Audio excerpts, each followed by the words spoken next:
A young girl, barely 17 years old, leaves her home in Amer. Her name is Harkha Bai, and her father, Raja Parmal, has just made a deal.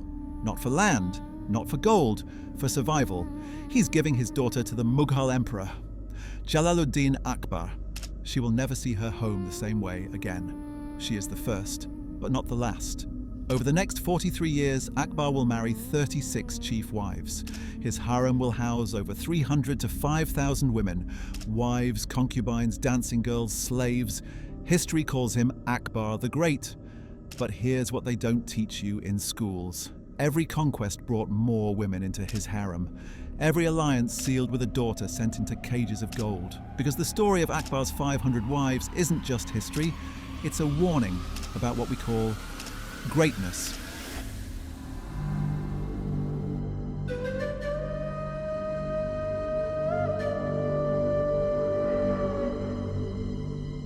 The Mughal harem was not a bedroom, it was a fortress.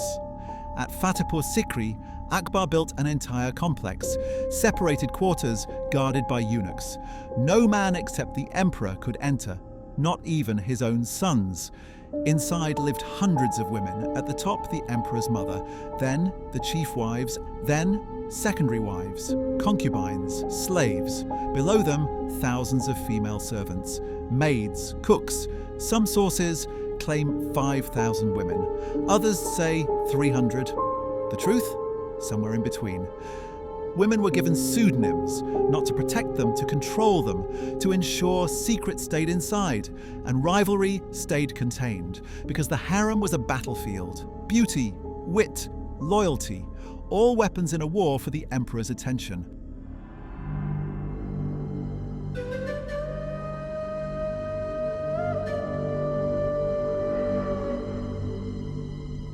Akbar didn't marry for love, he married for empire. Raja Parmal of Amer. His kingdom was weak, the Mughals expanding. Raja Parmal offers his daughter, Harkha Bai, later called Mariam-uz-Zamani. In exchange, alliance, protection, power. Akbar accepts Harkha Bai immediately. Rana Pratap Singh said it publicly. "I will not suffer the humiliation of sending my daughter to the imperial harem." He fought Akbar until his death in 1597. But most bent the knee because refusal meant war and war meant destruction. So daughters became currency, princesses became pawns, and Akbar called it diplomacy.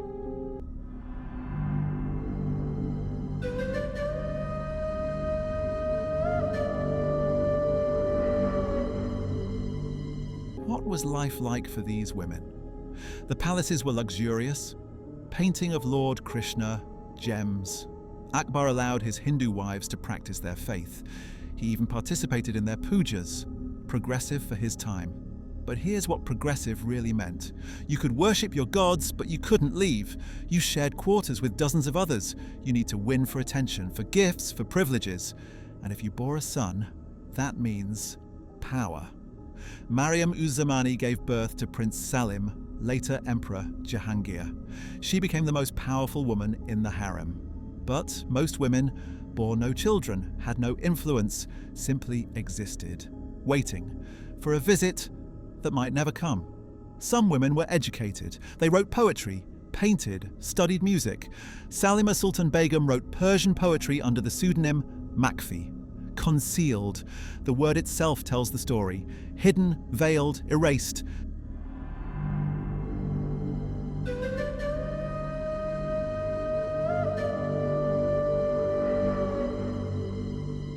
"36 chief wives, documented in the Akbar's book by Abul Fazl, 300 to 5,000 women in the harem, depending on which historian you ask. And yet, Akbar kept marrying. Why?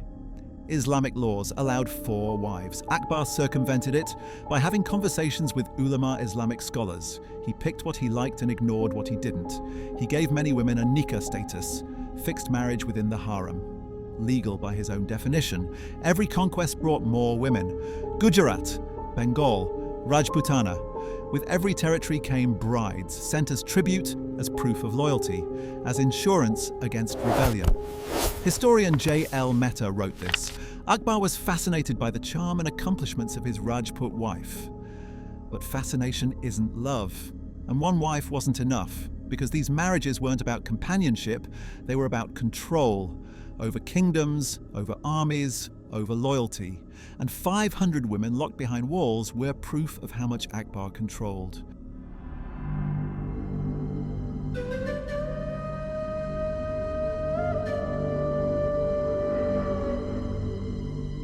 Today you can visit Fatehpur Sikri, India. You may marvel at Akbar's tomb at Sikandra.